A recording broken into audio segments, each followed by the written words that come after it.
चलिए आज हम लोग स्टार्ट करेंगे विद्यार्थी गॉस प्रमेय का अनुप्रयोग, एप्लीकेशन ऑफ गॉस थ्योरम।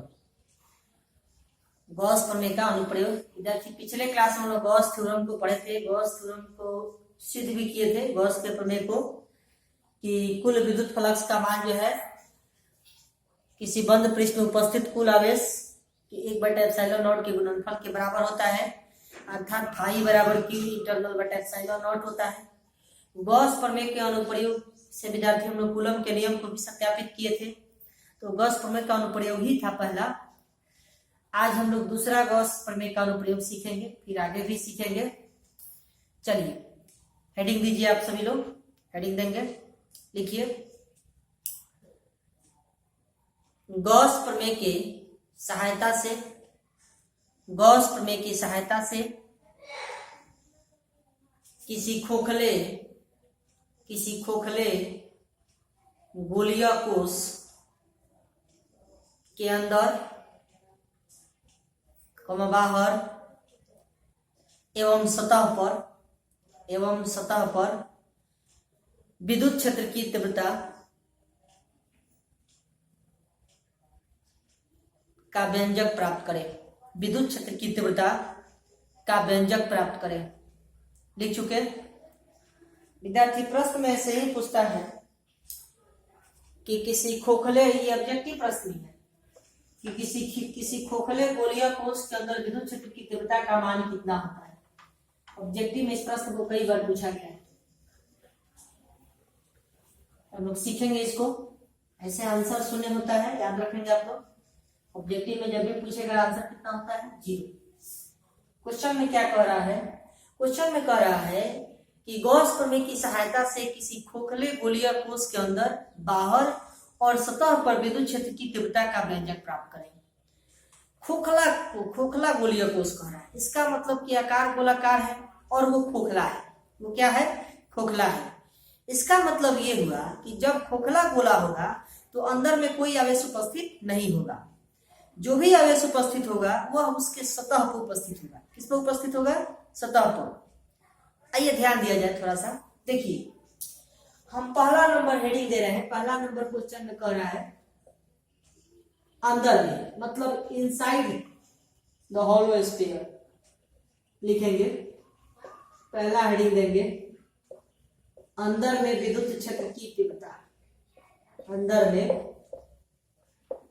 विद्युत क्षेत्र की तीव्रता।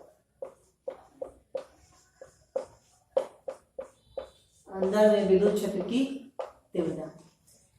विद्यार्थी प्रश्न में खोखला गोलिया कोश कह रहा है। कोशी कहता है, हॉलो स्फेरिकल सेल बोलते हैं इसको इंग्लिश में। तो हम एक खोखला गोला बना रहे हैं। देखिए ध्यान दीजिएगा, ये कोई खोखला गोला है।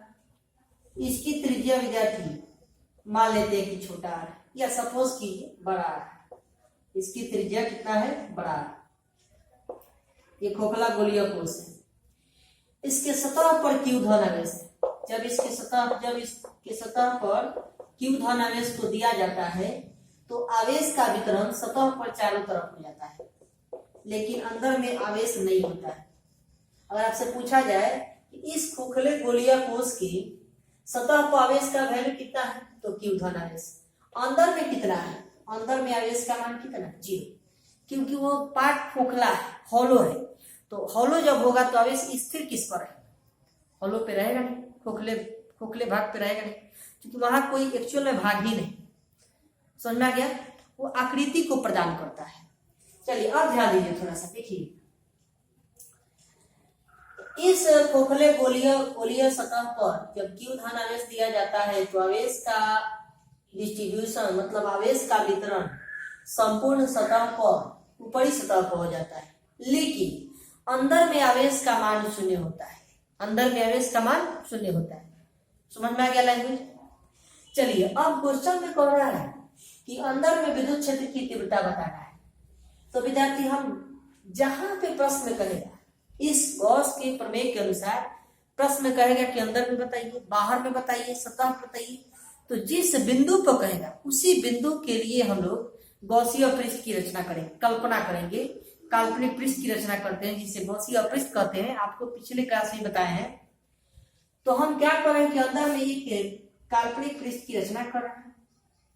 इसकी भी आकृति गोलाकार है, इसकी भी आकृति कैसा है, गोलाकार है। इसकी त्रिज्या हम मान ले रहे हैं कि x है। अंदर में आवेश का मान कितना है, 0। इतना समझ में आएगा फिगर में। इसका आप लोग थोड़ा सा लैंग्वेज लिखेंगे। लैंग्वेज कैसे लिखेंगे समझ लीजिए। माना कि एक खोखला गोला है जिसकी त्रिज्या r है। जब इसके सतह पर q धन आवेश दिया जाता है तो उस आवेश का बंटवारा या उस आवेश का वितरण सतह के संपूर्ण भाग पर हो जाता है, परंतु वह आवेश अंदर में उपस्थित नहीं होता है, अर्थात अंदर में आवेश का मान 0 होता है। इस स्थिति में गोले के अंदर किसी बिंदु पर, बाहर किसी बिंदु पर तथा सतह पर विद्युत क्षेत्र की तीव्रता का व्यंजक प्राप्त करना है। समझ में आ गया। अब विद्यार्थी समझिए, अब अंदर में ज्ञात करना है। तो हम क्या करते हैं कि एक अंदर में गॉसियन पृष्ठ की रचना करते हैं। कल्पना करते हैं ये गॉसियन पृष्ठ जो है एक गोले के जैसा है, इसे कहेंगे गॉसियन सरफेस, गोले के जैसा है। इसकी त्रिज्या कितना है, 1 से। अब किस प्रमेय की सहायता से सिद्ध करना है, तो गॉस प्रमेय की सहायता से। तो हम यहाँ लिखेंगे गॉस प्रमेय की सहायता से।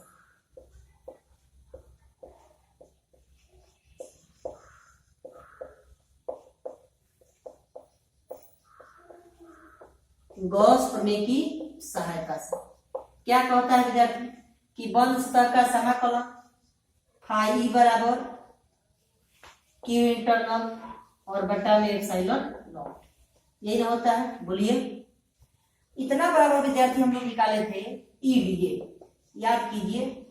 डायरेक्ट यूज करेंगे और समझ रहे हैं ना। पिछला लेक्चर आप लोग जरूर देखिए, आप लोग बहुत कम देखते हैं, बहुत कम लोग देखते हैं, उसको आप लोग रेगुलर देखिए। ई डीए बराबर क्यू इंटरनल बटा में एप्सिलॉन नॉट, बटा में एप्सिलॉन नॉट लिखेंगे। बंद सतह का समाकलन ई डीए, ये ई को बाहर निकालते हैं, ई को बाहर निकालते हैं। बंद सतह का समाकलन 2 में डीए बराबर क्यू इंटरनल मतलब 0, आंतरिक आवेश का मान 0 और बटा एप्सिलॉन नॉट, एप्सिलॉन नॉट। अंदर में आवेश का वैल्यू कितना है, 0 है। और ये बंद सतह का समाकलन डीए का मतलब क्या हुआ, बंद आकृति का क्षेत्रफल। किस आकृति का, बंद आकृति का क्षेत्रफल। और बंद आकृति कैसा है, गोला का, लिखेंगे गोला का क्षेत्रफल। तो देखिए देखिए विद्यार्थी, यहां से होगा ई इंटू गोला का क्षेत्रफल। किसका क्षेत्रफल, गोला का क्षेत्रफल बराबर लिखेंगे 0 बटा एप्सिलॉन नॉट, 0 बटा एप्सिलॉन नॉट। कितना हो जाएगा। अब देखिए यहां से लिखते हैं ई गुने गोला का क्षेत्रफल 4 पाई एक्स स्क्वायर। विद्यार्थी इस गोले की त्रिज्या x है, कितना है, x है। 4 पाई एक्स स्क्वायर बराबर 0 बटा एप्सिलॉन नॉट, कितना हो जाएगा ना। अब देखिए यहां से लिखेंगे, इसीलिए ई बराबर 0 बटा 4 पाई एप्सिलॉन नॉट इंटू में एक्स स्क्वायर, ये होगा। और 0 बटा कोई संख्या बराबर क्या होता है, 0 होता है, तो इसीलिए लिखेंगे ई बराबर 0। इसका मतलब इस परिस्थिति में विद्युत क्षेत्र की तीव्रता का मान क्या होता है, 0 होता है। तो आपसे प्रश्न ये ऑब्जेक्टिव में पूछा जाता है। ये जितना प्रश्न 2-3 प्रश्न एक ही में है, इस तरह से जब डिराइव कीजिएगा तो 5 अंक में। तो ऑब्जेक्टिव में पूछा जाता है कि किसी खोखले गोलीय कोश के अंदर विद्युत क्षेत्र की तीव्रता का मान कितना होता है, 0 होता है। फिर से ध्यान दीजिए, किसी खोखले गोलीय कोश के अंदर विद्युत क्षेत्र की तीव्रता का मान क्या होता है, 0 होता है। ये भी एक तरीका है। इस प्रश्न को हल करने का एक और तरीका था, लेकिन वो मेथड आप लोगों को पढ़ना नहीं, समझ रहे हैं ना। अब यहां से एक और ऑब्जेक्टिव प्रश्न हम क्लियर करेंगे, जो काफी बहुत बेहद महत्वपूर्ण क्वेश्चन होगा आपके लिए। चलिए फिलहाल इतना लिखिए फिगर बना, फिर हम उस प्रश्न को बता रहे हैं। लिखिए,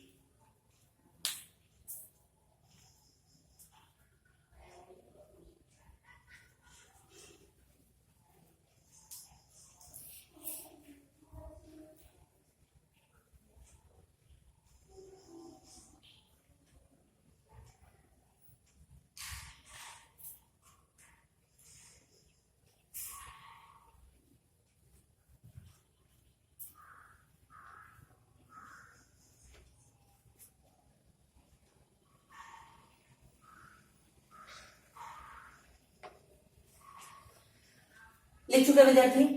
चलिए देखिए, आप लोग याद कीजिए, हम लोग पढ़े थे विद्युत विभव और विद्युत क्षेत्र की तीव्रता के बीच संबंध E बराबर माइनस dV बटा dr होता है, पढ़े थे ना? बोलिए, उससे देखो, उस कंसेप्ट से रिलेटेड यहाँ पर भी एक प्रश्न डेवलप होता है। वो प्रश्न क्या है देखिए, ध्यान दीजिएगा। देखिए,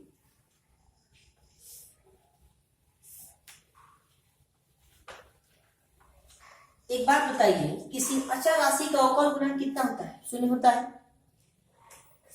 तो हम जानते हैं कि चूंकि E बराबर माइनस dV बटा dr, माइनस dV बटा dr, समझ में आ गया? और इसका मान शून्य है, इसका मान चूंकि E बराबर 0 है, E बराबर क्या है? 0। जब यहाँ पर E बराबर 0 होगा, E बराबर क्या होगा? 0। तो ये E बराबर इसीलिए लिखेंगे, इसीलिए 0 बराबर माइनस dV बटा dr, माइनस dV बटा dr। ये वैल्यू 0 कब आएगा? इसका वैल्यू 0 कब आएगा? जब ये अचर होगा, ये भी का मान क्या होगा? अचर होगा। इसका मतलब कि जब इस विद्युत विभव का मान शून्य हो जाएगा किसी खोखले गोलीय कोष के लिए, सॉरी अचर हो जाएगा, विद्युत विभव का मान अचर हो जाएगा, तो उस स्थिति में किसी खोखले गोलीय कोष के अंदर विद्युत क्षेत्र की तीव्रता का मान क्या होता है? शून्य होता है। इसीलिए लिखेंगे यहाँ पर कि भी मतलब विभव, मतलब विभव का मान क्या होगा? अचर। अचर राशि का ही ना अवकल गुणांक शून्य होता है। इसका मतलब आपसे ये प्रश्न, ये भी ऑब्जेक्टिव में बेहद इंपॉर्टेंट प्रश्न है, ये ऑब्जेक्टिव में काफी इंपॉर्टेंट प्रश्न है। आपसे पूछा जाएगा कि बताइए, जब किसी खोखले गोलीय कोष के अंदर विद्युत क्षेत्र की तीव्रता का मान शून्य होता है, तो उस स्थिति में विद्युत विभव का मान कितना होता है? क्या होता है? अचर। वैल्यू क्या होता है? वैल्यू पूछा जाए कि वैल्यू क्या होता है, तो वैल्यू वही जो हम लोग पढ़े हैं। इसीलिए V बराबर Q बटा 4 पाई एप्सिलॉन नॉट इंटू में सतह की त्रिज्या कितना है? R। तो V बराबर Q बटा 4 पाई एप्सिलॉन नॉट R होता है। क्लियर हो गया? V बराबर Q बटा 4 पाई एप्सिलॉन नॉट R। और ये वैल्यू क्या होता है? अचर। ये यहाँ पर ये इंपॉर्टेंट पॉइंट है कि अचर होता है, मतलब यहाँ पर त्रिज्या बदलने वाला नहीं है। क्लियर हो गया? ये भी ऑब्जेक्टिव क्वेश्चन है। चलिए इसको भी नोट कर लीजिए, फिर उसके बाद फिर हम लोग अगला हेडिंग पढ़ेंगे।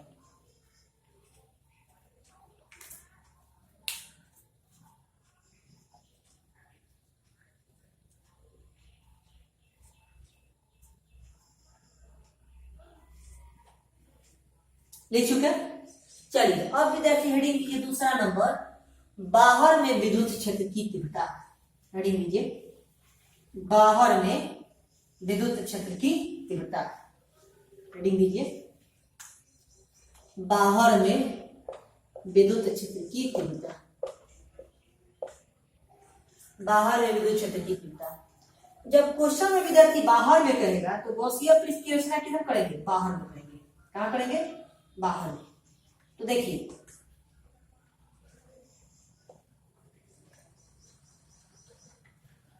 ये त्रिज्या है, ठीक। अब क्वेश्चन में कह रहा है कि बाहर में विद्युत क्षेत्र की तीव्रता बताइए। तो हम क्या कर रहे हैं कि बाहर में एक गॉसियन पृष्ठ की रचना कर रहे हैं। ध्यान दीजिएगा,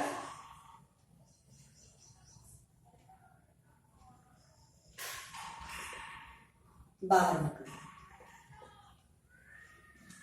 ये भी गोलाकार है, इसकी त्रिज्या मान ले रहे हैं कि छोटा है। कितना है? छोटा r।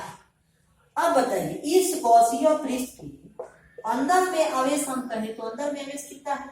ये अंदर में आवेश है ना, इस गॉसियन पृष्ठ के अंदर में आवेश है। इस गॉसियन पृष्ठ के अंदर में आवेश कितना है? q। कितना आवेश है? q। क्लियर हो गया? इसका मतलब कि बाहर में विद्युत क्षेत्र की तीव्रता का मान शून्य नहीं होगा। ये बात तो स्पष्ट हो गया, क्योंकि आवेश का मान शून्य नहीं है। क्लियर है? अब देखिए, लिख रहे हैं गॉस प्रमेय की सहायता से वही लिखेंगे कि वन सतह का समाकलन फाई ई बराबर क्यू इंटरनल बटा एप्सिलॉन नॉट। फिर लिखेंगे वन सतह का समाकलन फाई बराबर लिखेंगे ई डी ए, डायरेक्ट लिख रहे हैं, और क्यू इंटरनल की जगह पर क्यू और बटा में एप्सिलॉन नॉट। क्लियर हुआ? यहां से लिख रहे हैं विद्यार्थी कि ई इंटू वन सतह का समाकलन इंटू में डी ए बराबर क्यू बटा एप्सिलॉन नॉट। क्लियर है? अब यहाँ पर इसको हटाने के लिए क्या करेंगे? इस गोला का क्षेत्रफल लिखेंगे। तो डायरेक्ट लिखते हैं गोला का क्षेत्रफल कि ई गुने गोला का क्षेत्रफल 4 पाई r स्क्वायर, क्योंकि छोटा r लिया है, बराबर q बटा एप्सिलॉन नॉट। क्लियर हुआ? इस स्थिति में लिखेंगे e बराबर, ये गुना में इधर आएगा तो भाग में, तो लिखेंगे q बटा 4 पाई एप्सिलॉन नॉट इनटू में r स्क्वायर। क्लियर है? तो आपसे पूछा जाए कि बताइए किसी खोखले गोलीय कोष के बाहर में किसी बिंदु पर विद्युत क्षेत्र की तीव्रता का व्यंजक कितना होता है? वो होता है e बराबर q बटा 4 pi epsilon not r square. Clear हो गया? चलिए नोट कर लीजिए, नोट कर लीजिए, उसके बाद फिर अगला बताते हैं।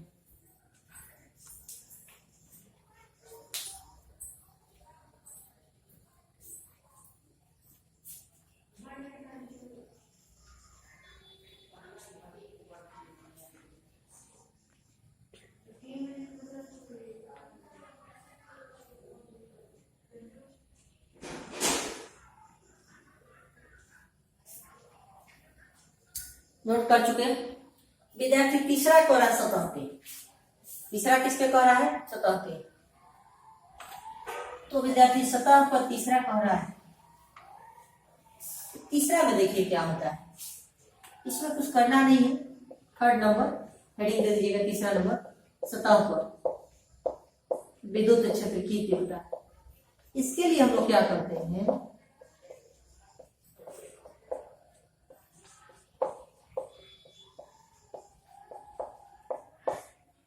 ये जो छोटा त्रिज्या है ये बड़ा आर के बराबर हो जाता है। मतलब ये त्रिज्या खिसक कर इस पर आ जाता है, जब इस पर आएगा यहाँ पर आएगा, ये त्रिज्या बड़ा आर के बराबर होगा। कौन? छोटा आर। समझ में आ गया? इस स्थिति में लिखते हैं इसीलिए ई बराबर विद्युत क्षेत्र की तीव्रता q बटा 4 पाई एप्सिलॉन नॉट इनटू में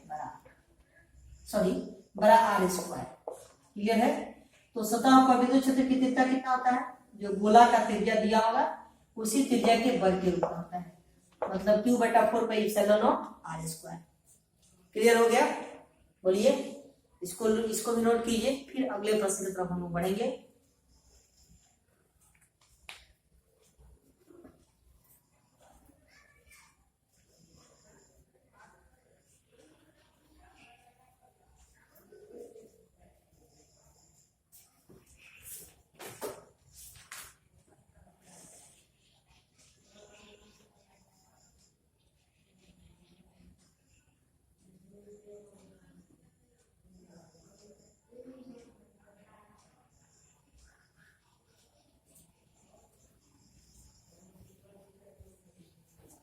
बोलिए, देख चुके हैं?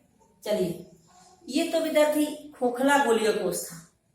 अब थोड़ा सा हम लोग आते हैं कि अगर गोला खोखला न हो, अगर ठोस गोला हो, तब ठोस गोला के कारण अंदर में विद्युत क्षेत्र की तीव्रता हम कैसे ज्ञात करेंगे, इसका अध्ययन हम लोग करेंगे ठोस गोला के कारण। तो आप याद कीजिए, चलिए पहले इसको मिटाते हैं, उसके बाद पहले प्रश्न को लिखिए। पहले आप प्रश्न को लिखिए। गॉस प्रमेय की सहायता से किसी ठोस गोले के अंदर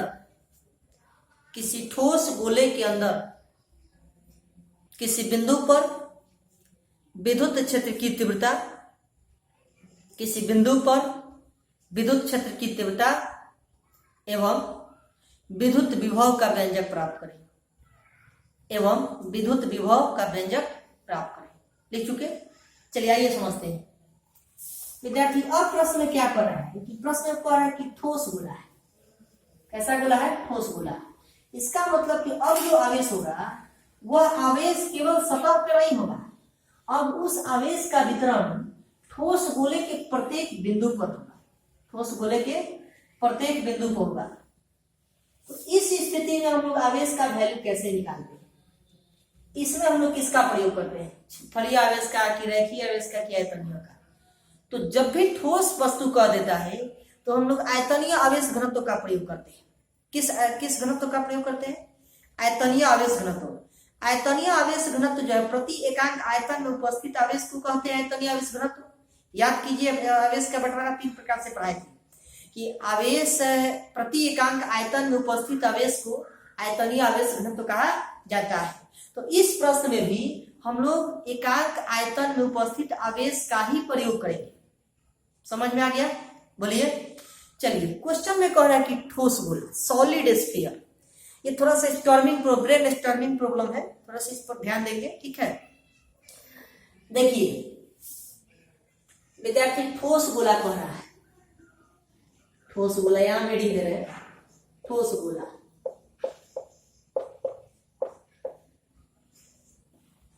तो ठोस गोला में सभी बिंदु पर आवेश उपस्थित होगा, सतह पर भी होगा, अंदर में भी होगा। समझ में आ रहा है? ये ठोस गोला है, सॉलिड स्फीयर। इसकी त्रिज्या मान लेते हैं कि बड़ा है। इसकी त्रिज्या कितना है? बड़ा है। ठोस गोला की त्रिज्या कितना है? बड़ा है। क्लियर है? अब क्वेश्चन में कह रहा है कि ठोस गोले के अंदर में, कहां पर? अंदर में किसी बिंदु पर विद्युत क्षेत्र की तीव्रता का व्यंजक प्राप्त करें। तो गॉसिय पृष्ठ की रचना कहां करेंगे? अंदर में करेंगे, बाहर में नहीं करेंगे। समझ रहे हैं बात को? चलिए देखिए, तो हम लोग लिखेंगे, आप हेडिंग दे देंगे, पहला स्टेप हम लोग कर रहे हैं, अंदर में विद्युत क्षेत्र की तीव्रता। अंदर में विद्युत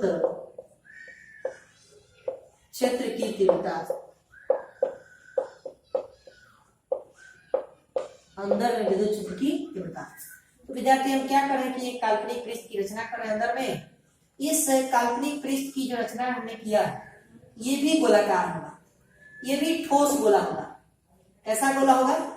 ठोस गोला। अंदर में भी जो रचना किया जाएगा वो भी कैसा गोला होगा? ठोस गोला।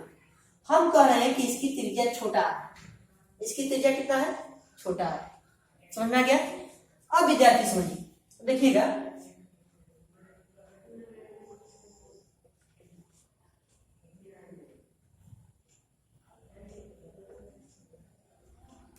देखिए ये छोटा सा ये गॉसिया पृष्ठ है, इसको हम लोग जीएस से सूचित करेंगे। किससे? जीएस से। क्लियर है? यहां तो आवेश का वैल्यू निकालना है, उसको हम लोग समझेंगे।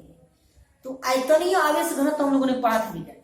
देखिए क्या हम लोग जानते हैं कि चूंकि आयतनीय आवेश घनत्व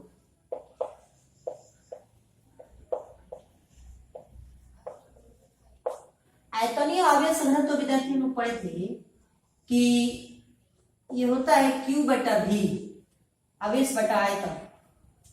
तो गोला का आयतन कितना होता है? 4/3π/r3। इसका मतलब कि चूंकि हम लिखेंगे ये आवेश जो दिया गया, ये जो Q आवेश है, ये Q आवेश इस गोले के आयतन में, इस गोले के आयतन के बराबर है। मतलब इतना आयतन में इतना आवेश है, तो एकांक आयतन में कितना आवेश होगा? लेकिन हमको तो चाहिए इसके अंदर में ना, इसके अंदर में ना। तो इस गोले के आयतन में आवेश कितना होगा? हमको इस गोले के अंदर का आवेश निकालना है। छोटा छोटा त्रिज्या का जो गोला है, इसके इस गोले के अंदर का आवेश निकालना है। ये बड़ा वाला गोले के अंदर का आवेश Q है, ठीक है। तो छोटे वाले गोले के अंदर का आवेश कितना है उसको निकालना है, उसी को कहेंगे Q आंतरिक। समझ में आ गया बात? चलिए देखिए, तो हम लिखते हैं कि चूंकि 4/3π/r3 आयतन में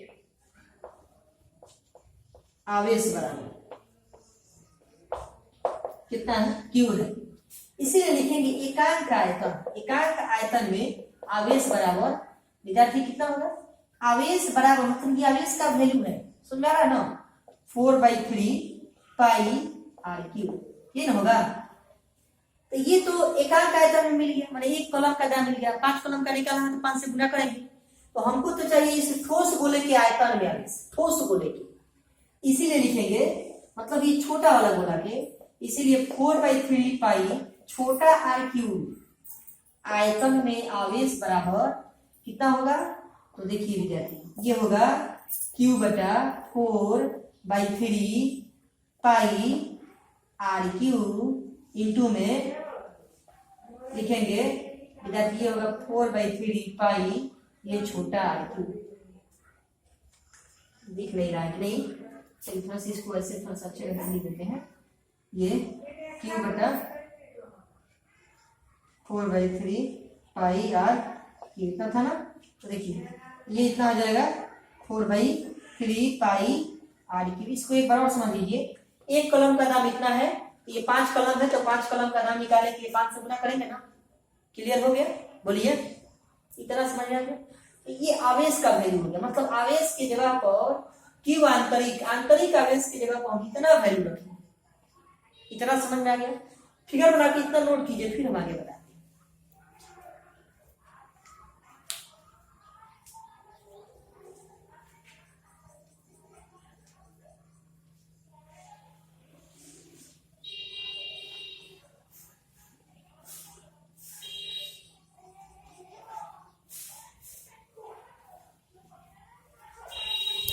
विद्यार्थी इतना लिख चुके हैं। आप देखिए, अब तो हमको प्रश्न को हल करना है गॉस प्रमेय की सहायता से। तो लिखेंगे गॉस प्रमेय की सहायता से, हेडिंग वही होगा गॉस प्रमेय की सहायता से। देखिए लिखेंगे गॉस प्रमेय की सहायता से।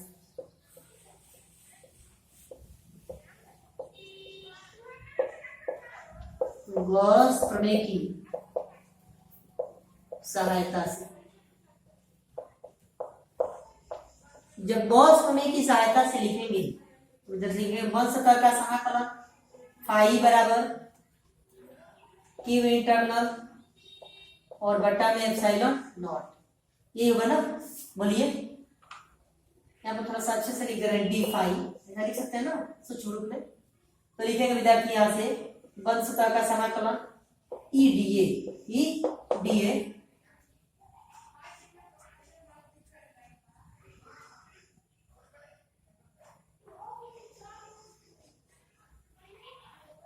बराबर क्यू इंटरनल और बट्टा में एप्सिलॉन नॉट। बोलिए, इतना लिख सकते हैं, इसमें कोई दिक्कत नहीं ना है। अब देखिए यहां से लिखते हैं ई इंटू बल सतह का समाकलन इंटू में डी ए बराबर क्यू इंटरनल की जगह पे याद किया गया था क्यू बटा 4/3 पाई बड़ा आर क्यू और इंटू में 4/3 पाई और ये छोटा आर क्यू, यही आया था ना। देख लीजिए ये क्यूब इंटरनल का वैल्यू क्या होगा और सबके बट्टा में एप्सिलॉन नॉट। बोलिए, क्लियर है? देखो तो विद्यार्थी यहाँ से 4/3 पाई कट जाएगा ना। बोलिए, अब देखिए तब क्या होगा। तो लिखेंगे ई इंटू बल सतह का समाकलन इंटू में डी ए बराबर वहां से लिखेंगे क्यू इंटू छोटा आर क्यू और बटा में ये बचेगा बड़ा आर क्यू। तो बड़ा आर क्यू को नीचे लाएंगे, एप्सिलॉन नॉट होगा। तो लिखेंगे आर क्यू इंटू में एप्सिलॉन नॉट, ये ना होगा। और ये गोला का क्षेत्रफल, तो छोटा गोला का कितना है, छोटा त्रिज्या है तो 4πr²। तो लिखेंगे यहाँ से ई इंटू 4πr² गोला का क्षेत्रफल बराबर क्यू इंटू छोटा आर क्यू बटा में बड़ा आर क्यू इंटू में एप्सिलॉन नॉट, ये ना होगा। ये गुना में इधर आएगा तो भाग में, तो लिखेंगे इसीलिए ई बराबर यहाँ से विद्युत क्षेत्र की तीव्रता मिलेगा कि क्यू इंटू छोटा आर क्यू बटा में 4πε नॉट इंटू में r² इंटू में बड़ा आर क्यू, ये ना होगा। विद्यार्थी देखिए ये r² से कटेगा तो एक r बचेगा ना। इतना समझ में आया है? इतना नोट कीजिए, फिर बताते नोट कीजिए।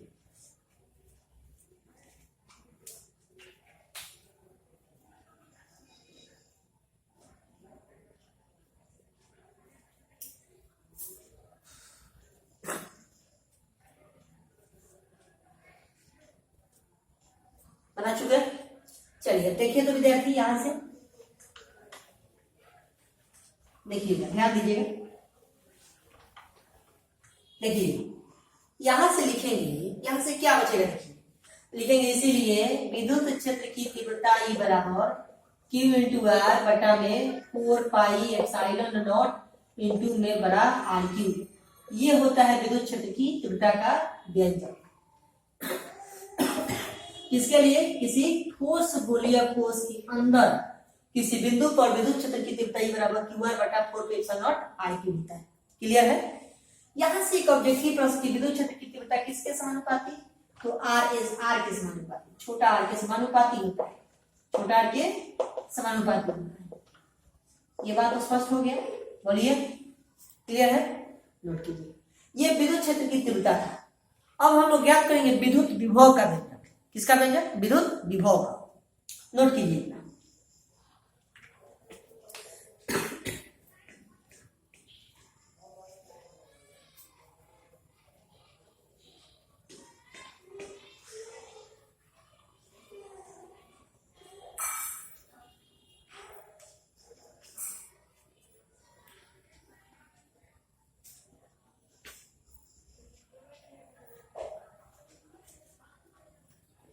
लिख चुके हैं।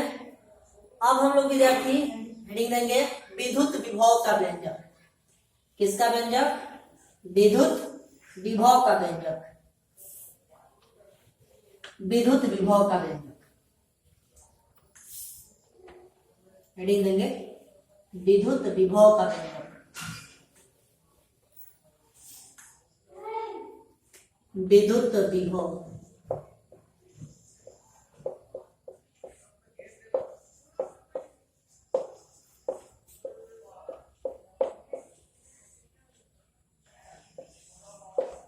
विद्युत विभव का व्यंजक हेडिंग देंगे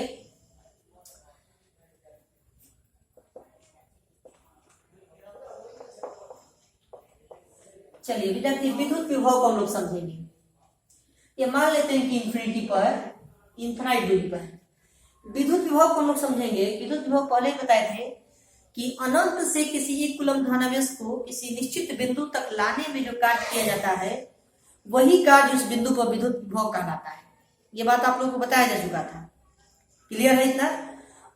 इस स्थिति में भी क्या है कि अनंत पे एक कूलम धनावेश है, उसको खींचकर उसको किसी निश्चित बिंदु, मतलब इस त्रिज्या छोटा आर तक लाना है, अंदर में पड़ा है, ठीक है, छोटा आर तक लाना है। तो जितना कार्य किया जाएगा वही कार्य विद्युत विभव कहलाएगा। ये बात तो स्पष्ट हो गया। लेकिन अब यहां तो क्या है कि इस प्रश्न को हल करने का एक और मेथड है, ठीक है। चलिए देखिए, हम लोग एक बात पढ़े थे कि चूंकि E बराबर होता है माइनस dV बटा dr, पढ़े थे ना, याद कीजिए, पढ़े थे, बोलिए। चलिए अब देखिए, ये भाग में इधर जाएगा तो गुना होगा, तो लिखेंगे E इंटू dr बराबर में होगा माइनस dV, इतना हो जाएगा। ये माइनस उधर भेज दिया जाए तो ये प्लस हो जाएगा और ये वाला माइनस